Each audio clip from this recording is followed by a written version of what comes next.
shall we discuss Ms. Goodall? Mrs. Goodall? Ms. Goodall? I don't know. She was married over Dr. Goodall. Yeah, let's definitely. Doctor, Yeah, Doctor. Yeah. Right, can I just absolutely make a confession? Because I think most people are with me on this one. Most regular people only know Jane Goodall because of Gorillas in the Mist. Yeah, I guess so. Yeah. That's pretty much all I know about Jane Goodall. It's that, and there's an episode of The Simpsons where Simpsons go to Africa, and there's a lady that works with chimps who just says Jane Goodall. Yeah. Well, of course, because that's what you do. Yeah. So this is a Nat Geo doc. This is a National Geographic documentary, which is kind of almost ironic given the events they actually depicts. At one point, National Geographic did cut her funding. It is the story of Jane Goodall. It's how she became Jane Goodall, how she lived the rest of her life, what happened after that movie, what she's doing today. Jane Goodall, pretty much the world's authority on chimpanzees, isn't she? Chimpanzees, gorillas.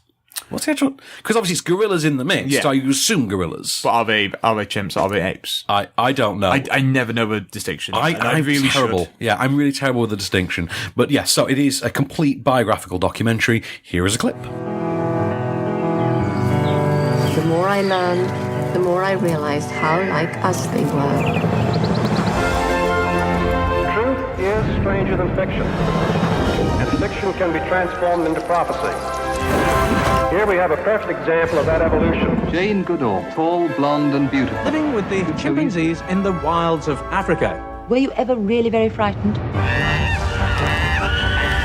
I thought they were nicer than us. I had no idea of their brutality. What do you think would happen if Jane Goodall met Andy Serkis? Like, they must have met at some point. You assume, don't you? So. Yeah. Like, she's like the world's expert. It's like, wanting to do a movie about stars and not talking to Brian Cox or Stephen Hawking. It just wouldn't happen. You talked to Neil deGrasse Tyson. Neil deGrasse Tyson, yeah. Well, actually. We're all made of star stuff. Exactly. This is a really, really great documentary. It's obviously it's informative as you expect it to be.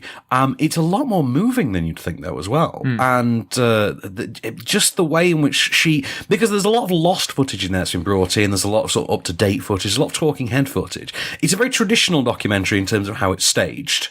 It's not an Asif Kapadia joint, if you can imagine that. But it is very moving, very haunting at times. And the transition between the different kinds of footage they have is relatively seamless. It does seg in and out, but it does so in a way that feels organic and feels natural. It doesn't feel dumped in, it doesn't feel like an iMovie Hatchet job. Like so many of these things, pick a sports personality and usually they feel like an iMovie Hatchet job. But this is not that at all. I was really moved by it. I came away from it feeling like, actually, I know so much more about this woman than I ever thought I would. I feel like I actually understand how her mind works, and that's actually kind of impressive to me, because obviously you can learn a lot about a person from a documentary, but learning how they think and how they see the world, that's the important part. And this is one of those few documentaries that really does that. And you can argue that's the difference between a standard documentary and a really good one. But this is a really good one. But there are points in this that you will outright cry. And I think that's really something. OnScreen.